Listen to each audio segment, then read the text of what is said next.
Welcome, my friends, to the Quay Radio Hour, your home for free and critical thinking, and I'm your host, Mike Williams. Today, my very special guest and friend is Scott Mickeljohn.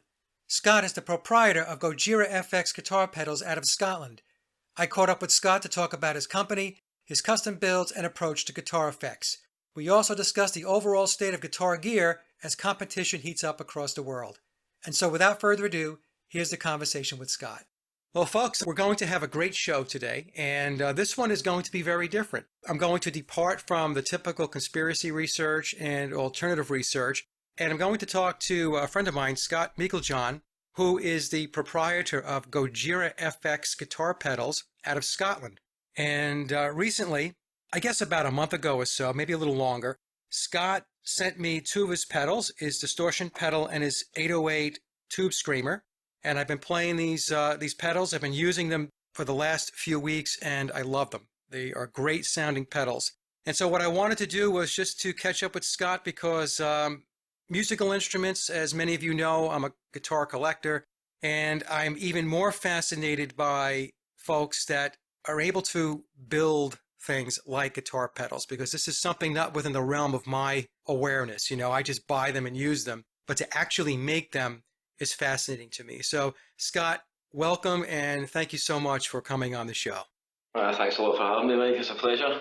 Good to catch up with you. Yeah, thank you. No, it's great. It really is. Now, Scott, how did you get into building guitar pedals? This is not something that a lot of people venture off into doing as a career or as a job. Yeah, pedals, I've always, even since I played guitar since I was about 11 years old. And as soon as I got up to a kind of decent standard and started getting into the bands that I liked and stuff like that, I was always heavily influenced by bands that used a lot of pedals, a lot of fuzz. So I was always chasing that sound. Even before I didn't really know what pedals were, I was always doing weird things with my amp and my guitar to try and get different sounds out of it. And then when I did come across pedals, it's like it just opens up a whole new world, basically, for especially the type of music I was playing, which uses a lot of different modulation, guitar sounds and stuff. Yeah, so getting into pedals, I was always buying pedals and then getting annoyed with not being able to fix them myself and stuff like that, you know, and having a lot of friends in bands, and eventually I became the guy that if something broke, see if Scott can fix it, you know, because I did have a bit of a background in electronics. I worked as an electrician when I left school, so a slight background in electronics, and then managed to stumble into that. I managed to have like a bit of a gap between employment, let's say, where I had a bit of time to sit down and say, right, let's try something new here, you know, let's try something that I want to do rather than just jumping into another job as well. So kind of worked out nicely, you know. It's something that I kind of fell into job-wise and something that I've always kind of wanted to do as well. It just didn't really hit home for me to do it until I got to about 30 years old.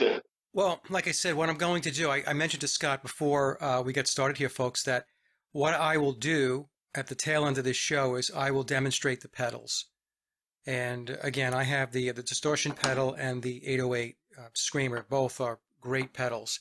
So, Scott, I agree that there are times, actually there are many times, when you purchase a pedal expecting it to do something that is pleasing to your ear as a guitar player, right? As a musician.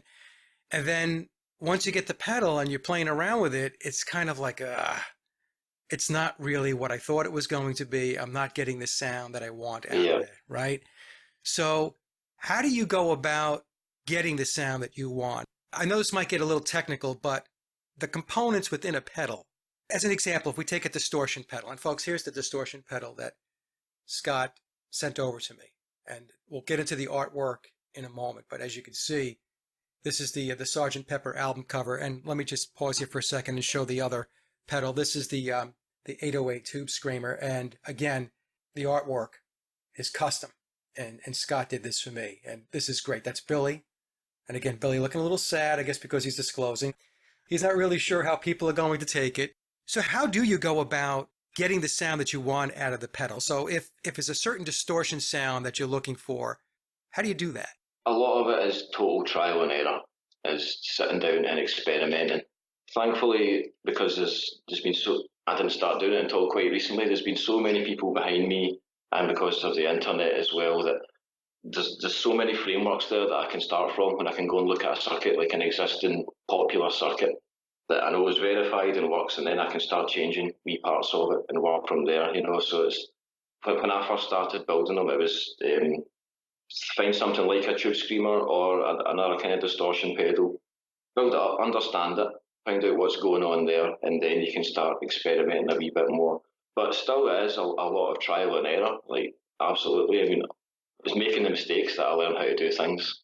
So I've been lucky that there's so much information about it on the internet. I don't really like using forums and going into discussions about all the pedals and everything, but there's so much information of the schematics for absolutely everything out there. If you're willing to take the time, you can understand that language of a schematic. It's a bit like a jigsaw puzzle almost, once you start getting into it. But fuzz and distortion pedals, I mean, you can't really experiment. When it gets into the modulation stuff, it's a bit more precise and finding out what you need for what job and stuff like that. But with the fuzz pedals, I mean, you can really get carried away with experimenting with different components and stuff like that. And so there's no shortage of experimentation with it, and that's how I've learned anyway. Just learning from my own mistakes, and I've been quite lucky as well that some guitar companies are very helpful. Let me ask a question that I've always wondered. I know the answer now, but when I was growing up and playing in bands in the early days, I was not always able to distinguish or define the difference between a distortion pedal and an overdrive pedal. Yeah. What is the difference between buying a distortion pedal and an overdrive pedal? There has to be a difference, otherwise they wouldn't distinguish between distortion and overdrive. I see it as a kind of like a spectrum, and overdrive's on the lighter side of the spectrum, distortion's on the heavier side of the spectrum, and then I know fuzz isn't exactly the same kind of thing, but it's as if fuzz is at the very end of the spectrum. It's just total noisy, So when it comes to overdrive sounds and distortion and even pedal sounds, it's so subjective, and this is why I don't get into the forums and all that as well, because it's what's the best overdrive pedal, and then you see people arguing for the next 50 minutes about what is or isn't an overdrive pedal, I have a guitar channel, and there are many times when I will build a guitar or restore a guitar, or I'll put new pickups in it, and people will say or will ask, well, how come you don't do a demonstration with the guitar? The reason for that is, well, first of all, it takes time to do that, to set up and do all that stuff, right? So I have put some up there, folks, in case you're wondering, and I will put my guitar channel link in the description box below. The thing is, as you said, Scott, it's very subjective. So if I'm playing through a certain amp with certain effects, I don't really understand how anybody's going to discern what that means to them, because they don't have my configuration. Yeah. You know what I'm saying? Even if they bought the same pedal, as an example, I have Scott's distortion pedal here, and even if they go out and buy this pedal, well, they may not be using the same settings that I have on the pedal. So it gets to be very granular. It is very subjective as far as the sound that you get. And one pedal that somebody loves, another person can not like at all, right? Yeah, and when you do see pedal demos, most of the time, if it's quite a popular YouTube channel, the guy's plugging into a really expensive amplifier with a really expensive guitar, and he's like, here's my clean tone. Like, I can't afford your clean tone, So it's not going to compare to what anyone's got in their bedroom. So normally if I'm testing out the pedals, I run them through a couple of different amps. I've got a wee small one just for practicing in the house, and I can take them down to the studio and run them through volume and stuff like that as well. So get to hear what they're like, and they behave totally different. Yeah. Different amplifiers completely. Orange amplifiers are so weird with some distortion pedals. I don't think they handle modulation particularly well either. Orange amplifiers, but they've got such a beautiful sound when it's just overdriven. But I've always seen pedals as more of a. When I've been building them, I've always had them as in a band situation in mind of how you can get about your different sounds live in a band, rather than, because you can do everything digitally nowadays as well in the bedroom.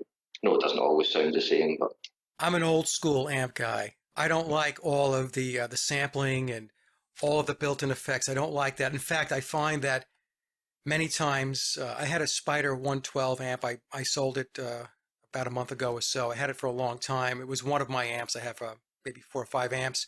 I finally got rid of it because I found that with all of those sampled amp sounds and the built-in effects, that it conflicted many times, Scott, with my wah pedal. I could not get the wah pedal to sound right, you know. And so I concluded that it was because that there was a conflict between what the amp had component-wise as far as to create its sound and then the signal of the wah pedal going in. So I know I'm going to get people that are going to say that they don't have that problem, and that's great if you don't have that problem. I'm just saying that I've experienced it not just with that amp, but with other amps. So I'm old school. I go back to the old days because, you know, folks, I'm not a young guy anymore. I'm 60, so I go back to the days of when the amp was just straightforward. You plug it in, you had a volume, you had your tone knobs, and you had some reverb, and that was about it. So I like creating the sound through my pedals, feeding it into an amplifier that essentially is just an amplifier. It's not anything else beyond that. So, and in fact, the amp that I like to use is a tube amp. It's a mono price. It's I think I got it for $225. It has lots of volume, and that's the one that I like to play through. So it's really weird. I have more expensive amps, but sometimes more expensive doesn't mean better. You know, sometimes it does, you know, no question, but other times it doesn't mean that. My favourite amplifier to play just in the house is it's a wee small Freshman's. A guy that lives in Scotland that builds them actually. So I thought I would try it out. And it's meant to be designed for electroacoustic guitars. But it's really, really nice sounding, just at low volume. It's got a lot of bass and everything. So I don't really own any particularly expensive guitars either. I do happen to have a very nice bass at the moment that I borrowed from someone, but to do a few pedal demos. But no, I play an Ibanez. That's my main guitar, and it was maybe about $300, and I wouldn't swap it for anything. It's got the most beautiful action on it I've ever played on a guitar. Well, that's another thing maybe we can get into a little bit. Maybe we should talk about that now. Is that I've got some guitars that are on the more expensive side. I have a Gibson Standard T 2016. It's a beautiful guitar, but here's the thing: I have it. It's a beautiful guitar, but I don't play it. It's a very strange thing, you know. I prefer to play the guitars which are less expensive and the ones that I've actually invested time and effort into building or upgrading. I really enjoy playing those, right? Versus something that's just off the shelf. But that's just my personal preference. But the thing, Scott, is that guitar prices have come down significantly. You know, from going back to years ago. You know, if you go back 30 years ago, 40 years ago, if you bought a cheap guitar, you pretty much got a cheap guitar. Today, you could pick up a guitar for $200, $250, $300, let's say under $400, and you have yourself a very, very nice guitar. Would you agree? Absolutely. I think Gibson and Fender have kind of been their own worst enemy. I mean, when I was dealing with a few of the guitar shops in Scotland and speaking to them about sales of Gibsons and Fender, you were saying, are they still the main sellers, or is it these local luthiers and things like that?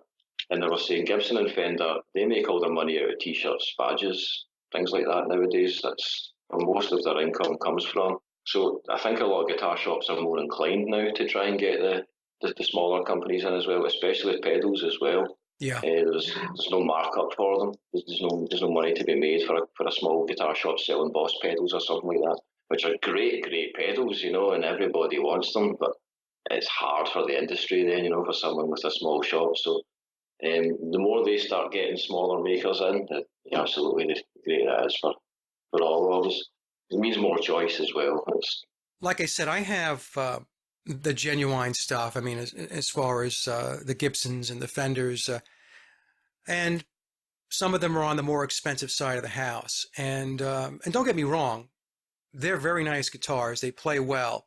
But I have a hard time reconciling the price differential. In other words, you might pay $2,000, $3,000, $4,000, $5,000 for a Gibson. You might pay $1,000 to $1,500 for a Fender. But like you said, you could buy an Ibanez, or you could buy another brand of guitar at your local guitar shop for $300, $400. I guess maybe you could pick up subtle differences in why the $2,000 or $3,000 or $4,000 guitar is a better guitar. You know, craftsmanship, wood, and stuff like that.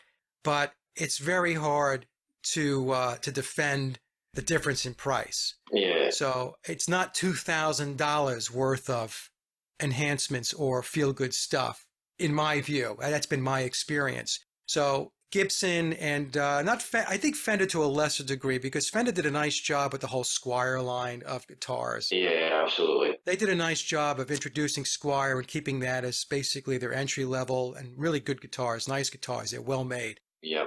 But Gibson hung into that upper stratosphere paradigm for a long time, and it came back to, I think, to bite them big time. I don't follow them as closely as I used to these days. I know that they're under new management, so I don't know what their plans are going forward, whether they're going to farm out their guitars to lower cost countries. Everything used to be American made and all that, and I guess that was in their minds a way of maintaining or validating the reason for the prices that they were charging for the guitar, right? Made in America, so hey, you're going to pay more. But that model doesn't work too well when everybody else is farming the work out and eating your lunch. Yep, absolutely. So anyway, and like I said, folks, I own 5 Gibsons, and I love them. But I have other guitars that cost a lot less, and I love to play those equally as well. Don't get me wrong, I would love one. I mean, my friend's got one. Whenever I play it, I'm so not used to the weight of his Les Paul. Whenever I put it on, it weighs an absolute ton to me. But it feels so lovely to play. That weight adds something to it, and they're beautiful. Yeah, they are beautiful guitars. They really are. And maybe what I'll do is when I do the demo, I'll play my standard T, and yeah, awesome. You can take a look at that. What you were saying about the price difference is very much the same in the pedal world. There's a lot of pedal companies who have been lucky in recent years because certain bands and things like that have used their pedals in the market, and they've charged you maybe $400 for the pedal, and I could sell it for $50. Yeah, well, I think that the Chinese, as an example, companies like Donner and Sonic Cake, yeah, they are coming in at a price point that is just wiping out the brands that are trying to get a premium for their pedals. And it was interesting, I'll go on Amazon every once in a while and I'll take a look at the reviews of these pedals. And for the most part, they're very, very positive. Yeah. 4 stars, maybe some of them even pushing 5 stars. And you're picking these pedals up for $30, $40, $50, $60. Whereas an equivalent pedal by a company like MXR, or pick another brand, Boss, these pedals could cost 2 to 3 times the amount of money. Yep. And then you read the reviews on the higher priced pedals, and a lot of the reviews are mixed. Don't get me wrong, there are some good reviews, but then the reviews are not commensurate with a pedal that costs 2 to 3 times more than what a lot of these Chinese manufacturers are putting out these days. How is that for you, Scott, as far as the Chinese market? Do you find it something that you have to compete with, or are your guitar pedals priced at a point where you don't really have to worry about it? Because I believe your pricing is very good. I just try and ignore it, basically. I just see it as that's not my market. I think the people really enjoy getting to speak to the person that's building their pedal and getting their own artwork on it and getting exactly what they want. And not everyone's face-to-face talking with me like that, but I think some people want to get away from the mass-produced stuff that's out there. Yeah. And I think one of I don't know which one it was, one of those small Chinese companies recently lost a legal case with Electro Harmonics because they cloned one of their ICs, one of their chips in a pedal. But it's always been the same with components, that someone steals the idea out of the factory and then goes and makes it down the road in China. It's always been that way. Well, the Chinese are notorious for not caring too much about trademarks and copyrights. It's quite a laugh looking through their stuff, actually. Yeah, all you need to do is to go take a look at a site like AliExpress, and you could see how they're cloning the major brands of guitars with the headstocks and so on, right? So the Gibsons and I guess they call them Chenders, which is a Chinese Fender. So they haven't been very discreet about doing things like that. But on the other hand, not to knock the Chinese, there are a lot of companies out there, Chinese companies, that are not doing that, and they're actually putting out their own authentic products. And these products they're not bad at all. In fact, the quality on many of them is very good. But like you said, you're in the business of, and I guess we could describe it as more as like a boutique pedal. Yeah, absolutely. To be honest, I don't really want to go up to a big level. I Yeah. mean, it's only a one-man show at the moment as well. I'm doing everything myself, so everything's got to. I can't really build any more than I can in a certain time frame and stuff. So I'm quite comfortable with where it is. It gives me a living and things like that, and yeah, it maybe will eventually grow into something a little bit bigger. But I'm not in any rush to really. I'm quite happy with where it's at. Now, are you able to get your foot in the door into music stores?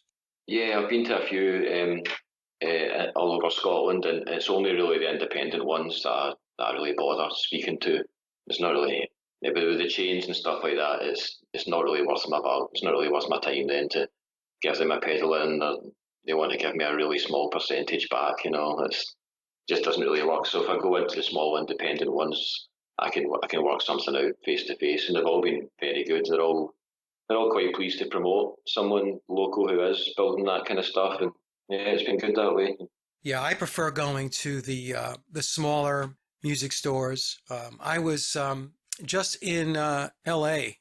recently to go visit family, and there was a music store there that just blew me away. It had been there for 40 years, 50 years or so, and there was just, boy, just a collection of vintage stuff. I love vintage guitars and stuff like that.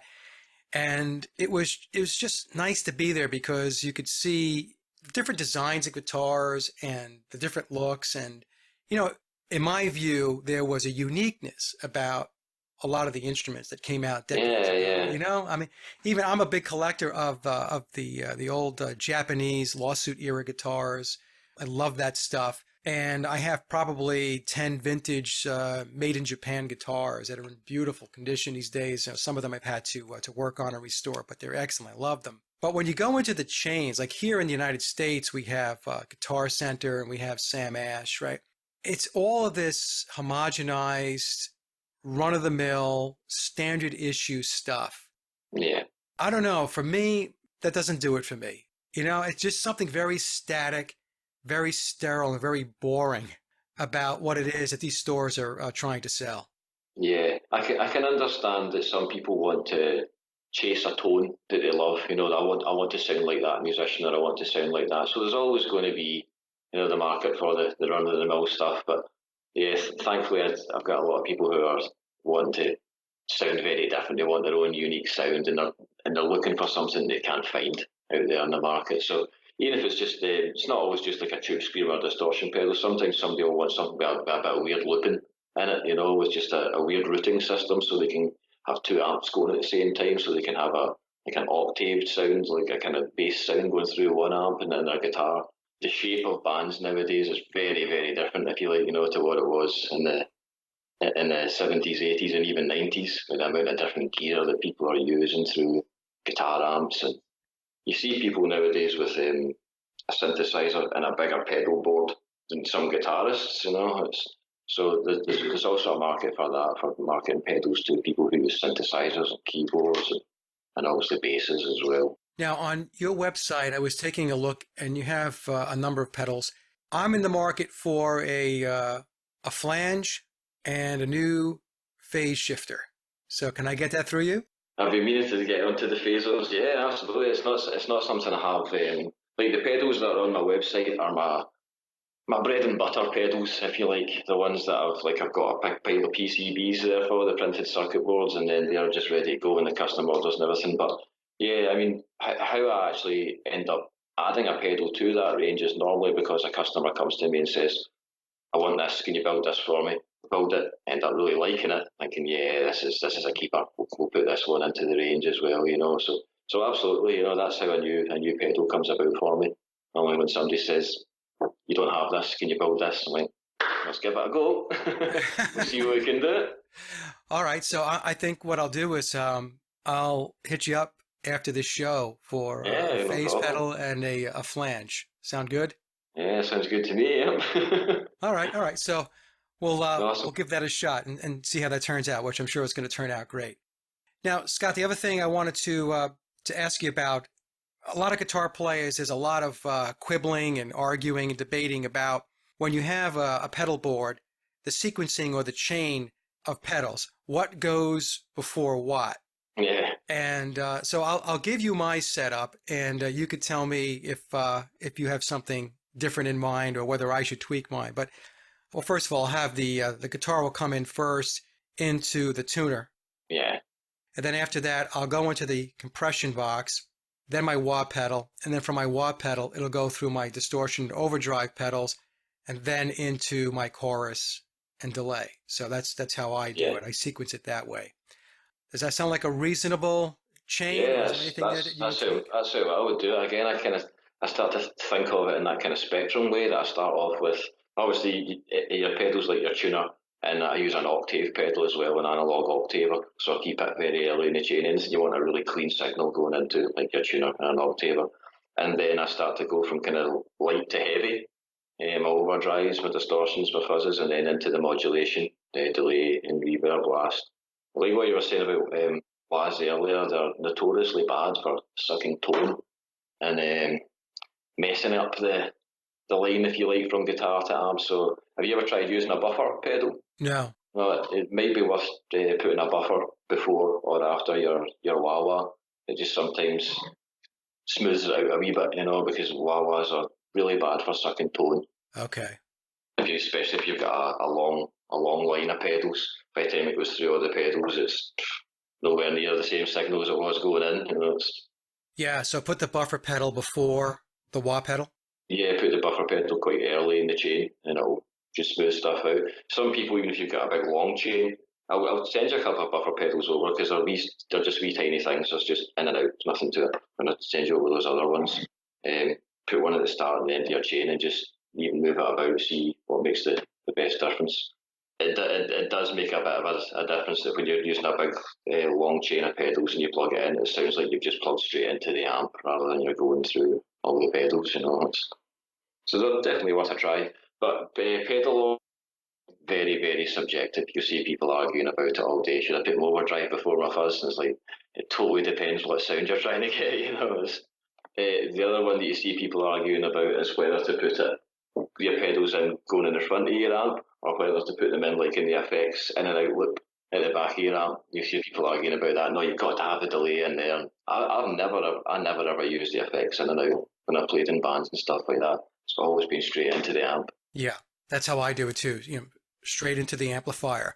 Now, David Gilmour, I was reading a couple of articles going back a while, and so he would even use a combination of his distortion pedal and his overdrive pedal. So yeah, there's another mindset out there that thinks it's either one or the other. So you either use a distortion pedal or you use the overdrive. You can't use them together, but the truth of the matter is you can experiment with the sound, and you can use a distortion and an overdrive pedal together, right? That's one of the most popular messages I'll get about a fuzz pedal when people say, what pedal did Dave Gilmour use? I want to sound like Dave Gilmour. I say, well, he used this fuzz pedal, but good luck trying to sound like Dave Gilmour. You're going to need more than a pedal. Yeah, it's all about experimentation, and a lot of folks that just get into playing guitar, and that's something that they have to learn. It's a process I had to learn. I've been playing since I was about 15 years old, so it's been a long time, 45 years. I'm still learning. I mean, there's still things that I'm just kind of futzing around with. And, right? If you stop learning, then that's not a good thing, in my view. You always have to continue to experiment. Now, that doesn't mean that you're not going to hit on a sound that you're going to use a lot. I have that as a particular guitar sound that I like. When I recorded my CDs during that period of time, I would think, okay, well, I like that sound, and that sound tended to make its way into each individual song. Sometimes I would change it up, obviously, but other times that's what you like. That's why some guitarists and musicians will say, I like the Jimmy Page sound, because Jimmy Page had his sound. Yeah, absolutely. David Gilmour has his sound. Yeah. So Jimi Hendrix had his sound. Now, speaking of Hendrix used a fuzz pedal a lot, right? Yeah, the fuzz face. Yeah, the fuzz face, the round fuzz face. Maybe I'll put a picture up in the show so folks can take a look at what it looks like. And I read an article where back in the day, Jimmy would go to a music store and he would check out maybe 10 of the same pedal because Jimmy had said that because it was the same manufacturer, it did not mean that the pedals generated or put out the same sound. Yeah. I thought that kind of interesting because I thought, well, you would think that the process and the circuitry was all standardized, but maybe back then it was a little different. What are your thoughts on that? Was Jimmy just being a little paranoid, or? No, that's definitely the case because everything was used germanium transistors.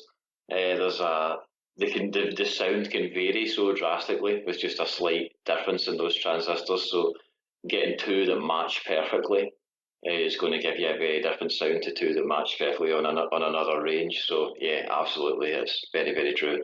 You even see it now with all even modern germanium transistors. Very, very difficult to get two sounding exactly the same, especially with the components coming out of China now, because the quality's not really the same with transistors. So as you used to, if they would build a batch of certain transistors, there's one transistor I use.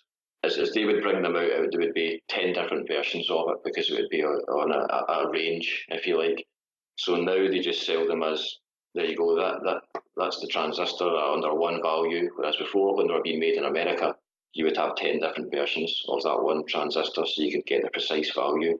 Whereas now that's just gone. You're just gambling now when you buy these from China. Basically, you buy 50 and you're lucky if you find two. It's what you need to get that sound, So yeah, it's tricky where that's concerned. I do fix guitars and repair guitars.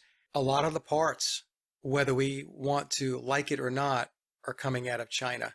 Yeah. That's the thing. When we buy bridges and when we buy tailpieces, and especially the electronic componentry, the pots and so on, and it's coming out of China. Is that a good thing in your mind, or because the prices have come down significantly, right? Because it's being mass produced. But what are your thoughts on that? Not good? Nah, there's a big price to pay elsewhere with that. Unfortunately, even the aluminium enclosures that I would use for a pedal, cast aluminium enclosures, they come from China as well. And where I live in Scotland, there used to be a big industry for metal and stuff like that, and it's all gone. And the same in computer and electronics industry. There was obviously quite a lot of that in America. There was a lot of that in Scotland just 20 years ago as well, and it's all disappeared. So we might get it cheaper, but we're getting a lower standard, and the people in China don't look like they're benefiting much from it either. So yeah, what I've noticed is componentry like the potentiometers or the pots, the capacitors, especially the pots are, they're functional, but the quality is not what you would get if you bought a more upscale potentiometer. Now, a lot of people will argue that, well, it's just an electronic component, so there's no sense paying more for it. But, I don't know about that. First of all, you run the risk of the cheaper component malfunctioning. That's number one. And in your view, Scott, knowing all about the electronics of this, is there a loss of sound or a loss of signal if you're using cheaper components? Not necessarily a loss of sound or a loss of signal, but definitely a smaller lifespan. It's something as simple as a foot switch. The ones you're buying from China, they'll have 10,000 with switches before they die than ones you would get elsewhere. So it really is just lifespan. They would maybe work to the same degree once you've got them going, but where they'll last at all. And it becomes people are just happy to throw stuff away because it only costs $40 for the pedal. Well, it's broken, never mind, Yeah, everything is commodity based. In fact, I have pedals going back to the late 70s and 1980s, and they still work. Yeah. So these pedals are 30 or 40 years old. Now, I also wanted to cover with you, Scott, that a big piece of your business or upside of your business is that you make custom pedals, but the customization is not just the componentry of the pedal itself, but it's the artwork. Yeah. So you can have your own unique pedal like I have here. Again, folks, I'll show you these pedals. Scott sent both of these over to me, and the artwork is great. Are these silkscreen? How does this work? That's like a vinyl decal that's put onto that. So it's a vinyl decal that's printed out, and then put over it, and then have a good few layers of lacquer just to get it all covered over again. And with some of the enclosures, I do get them printed from like a factory where it's like UV printed, but it's really, really expensive, and I would love to get a UV printer so I could do each individual pedal like that, but it's about 15 grand for one of the printers. So I'm like, can't justify it just now. So at the moment it's just the vinyl decals, but they're very durable, and they look good, you know. So it's, but yeah, again, it's a real uniqueness to it that bands then can get their band logo and stuff like that on it, and it's a bit of a talking point for bands as well. When other bands see their pedal board and stuff like that, it can be kind of advertising in a way for the band as well, you know. It's good advertising for me as well, because it means people share the pedals on social media and stuff like that when they see something interesting, you know. So and I'm not well, it has its pros and cons, because with the pedal demos, a pedal doesn't ever look the same. So when it's hard to recognise one of my pedals because they look different all the time, you know. It doesn't have that market placement if that's what that one looks like. There's a lot of pedals, like a Boss pedals, so you know exactly what a Boss pedal looks like and stuff like that, you know. So, but on the other hand, people get exactly what they want, and we can get fun and creative on it as well. And it keeps my job interesting as well. So how do they get the artwork to you, Scott? I mean, do they submit a picture to you, or are there cases when maybe you have somebody who does artwork and they'll do a special design? Yeah, for the ones that you've got, that was a guy had bought a couple of pedals maybe about 6 months ago, and he said, my girlfriend is a really good artist, she's going to design the artwork for my pedals. So when she sent me the artwork, I was really, really impressed with it. I was like, I love your stuff, you know, it's right up my street. And so when it came to doing your pedals, I got in contact with her and said, would you design this Billy Shears one for me? So some of them, people are just kind of taking pictures of their favourite cartoon stuff like that off the internet, you know, and they want that on the pedal. And then other ones, people are getting really creative. I've had some really wonderful art, hand-drawn art that people have sent me that's beautiful. And then the ones that I have liked, there's a couple of them I've said to the artist, right, do you mind if I give you a few quid and I'll use this as my standard artwork because it's beautiful? And they're like, yeah, because that's good promotion for me. And so yeah, it's nice to be able to work with small artists like that as well. Now, Scott, your market, is it primarily in the UK, or do you have buyers and purchases from other parts of the world? Predominantly America, actually. Most of my sales are probably in America. Scotland would be close behind, because people are, when they discover there's a pedal maker in Scotland, they certainly like to try me out. So I've got a lot of customers in Scotland and England as well, through working with a lot of kind of smaller bands that I've been working with for a few years. Done quite well for themselves, you know, so the name's got about in England as well. But no, in America it's been good. I've been quite lucky that there's been a few bands that are quite well known that have picked up the pedals and spoke about them somewhere, you know, so word gets out. When I first started the company, I was only, you know, a third or fourth pedal that I built, and it was a tremolo pedal that I was working on. And at that time, I was going out to Amsterdam with a few friends to see a band called Mars Volta. The bass player for Mars Volta, Juan Alderetti, he's got a pedal channel on YouTube. Bit of a pedal fiend, this guy. So I went out and gave him the pedal, just said to the sound guy at the stage, do you mind if I slip back? And it's like currency when you show a sound guy a guitar pedal, you know. He's like, yeah, come in. So, Yeah. So I'm going to try and get into the habit of doing that more, you know, going to gigs and trying to just speak to the band and saying, like, I'm a fan of the music, here's a wee gift. And if nothing comes of it, nothing comes of it. But most of the time, you hear something pop back up a wee while later. So trying to market the pedal without getting into marketing, if you like, you know, because it's just so horrible. Yeah, I was going to ask you how you were doing your marketing. So is it basically the website and word of mouth? Yeah, and social media, really. I mean, Facebook was, before I even had the website, when I first started, I was just running it off a Facebook page, and it was really, really good at first. But then they started the boost your post stuff and all that a few years ago, you know, and they swallowed all your posts, so you can't really get anything out. Yeah. So Facebook's kind of lost its value for that.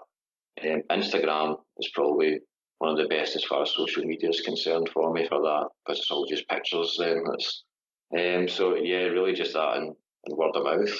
Okay, well, hopefully we'll get a lot of word of mouth out with this show.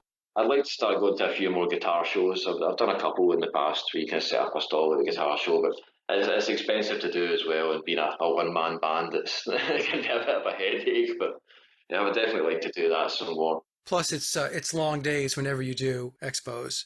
Yeah, it's kind of strange for me as well. The one I did in Edinburgh, I was in a small stand and I had Fender beside me, who had like a massive stage with Harley Davidsons and leather couches, and they complained about my volume like several times. Like, so I was a little bit out of place. So Fender complained about the volume coming out of your booth. Yep, like you've got Harley Davidsons on your stage. So, Scott, how long now have you been in business? I forgot to ask you that question. How long have you been in the business of making pedals? I started the company about 5.5 years ago.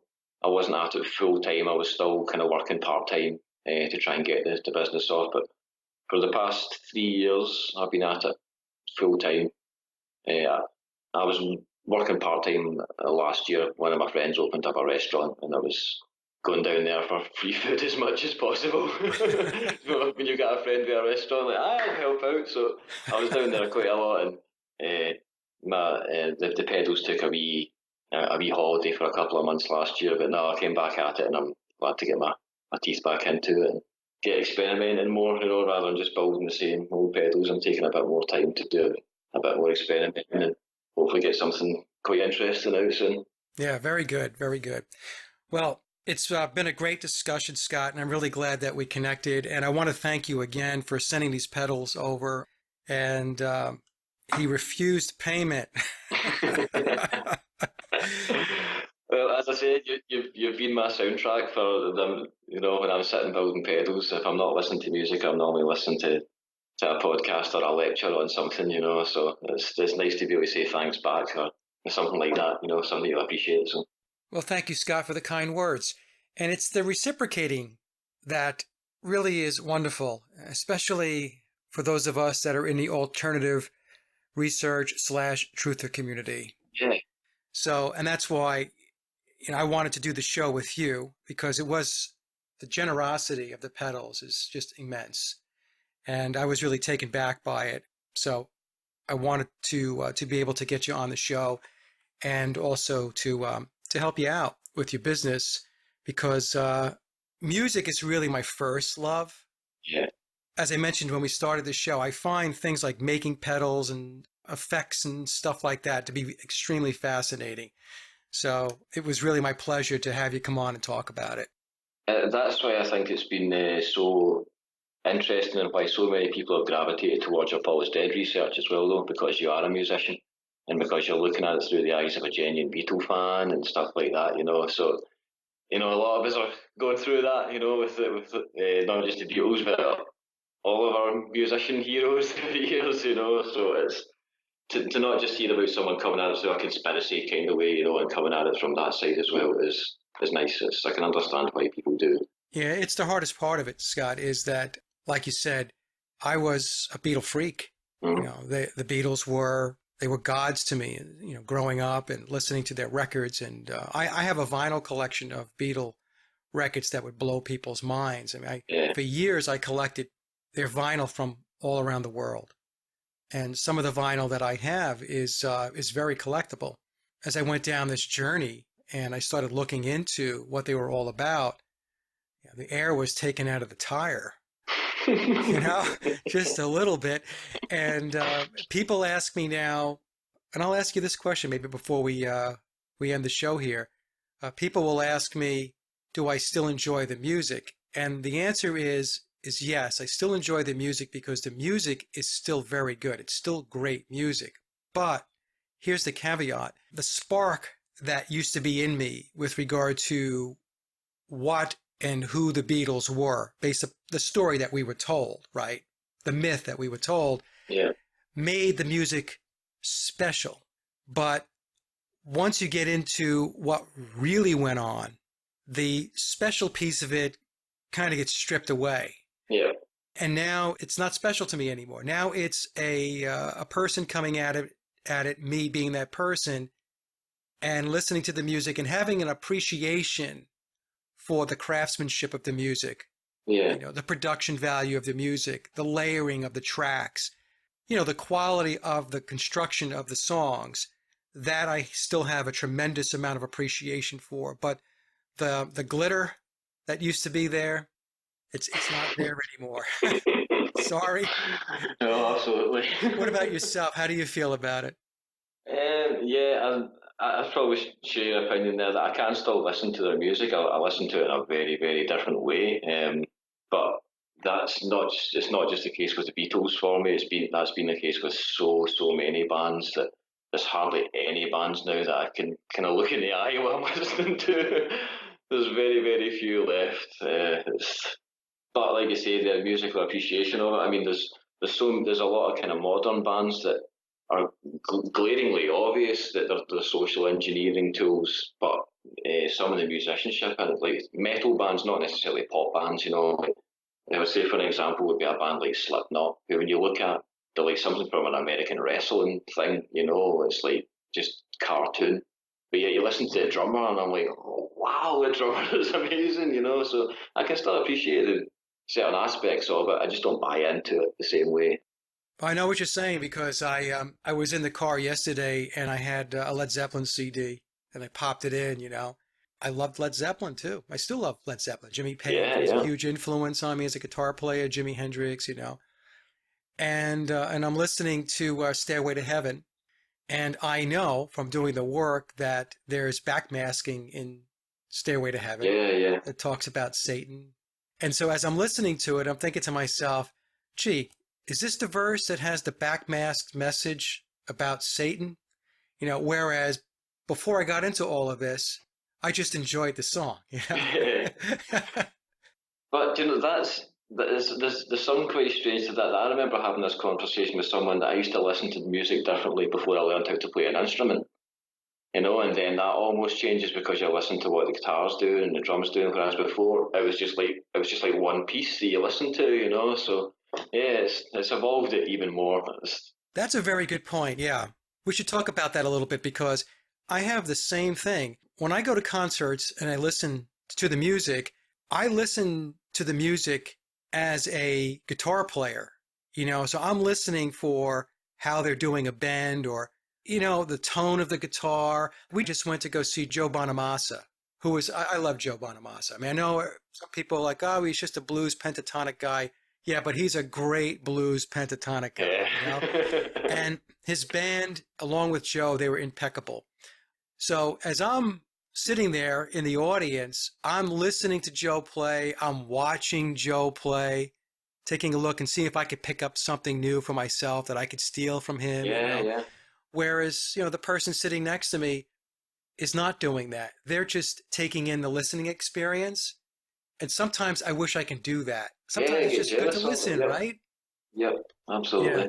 Anyway, so Scott, before we head out, I want to make sure that we send people over to your website. And let me make sure I've got it right. It's Gojira, Gojira.co.uk. Do I have it correct? Gojira.co.uk. Okay, so I'm going to recommend to my audience, especially all the musicians out there and the guitar players, to go check out Scott's website. He's got some great stuff there. And if you have a question or you want a unique or specialized pedal, then just reach out to Scott. And between yourself and Scott, you'll work it out and you'll have yourself a great pedal at a very reasonable price. Much appreciated, Mike. You're very welcome, Scott. And again, at the end of this video, what I'll do is I'll do a sound demonstration with your pedals. I'll try to get that done either today or tomorrow. And I'll see you on Facebook. Okay? Nice one. Thanks a lot, Mike. All right, Scott. Have a great day. You too, my friend. Take care. Bye-bye now. Bye-bye. And that concludes a discussion with Scott, and I hope you enjoyed the conversation. As mentioned during the show, I have added 2 short clips of me demonstrating the 808 and the distortion pedal. In the first video, I'm testing the 808 Tube Screamer with my Telecaster. The Tele is equipped with a set of Fender Texas Special pickups. In the second clip, I'm testing the distortion pedal and playing my Gibson Les Paul Standard T. The amp is an acoustic G35 FX. I dialed in a little bit of delay and reverb to fill out the sound. I'm recording using my computer mic, which is a CAD U37 and the software is Audacity. No other effects or enhancements were applied to the guitar or the video. My intent was to keep the demo as realistic as possible so we can hear the pedals as we would in real life playing at home or in a band. So here are the 2 clips, and please check out Scott's website and his Gojira Fx pedals. Thanks for listening.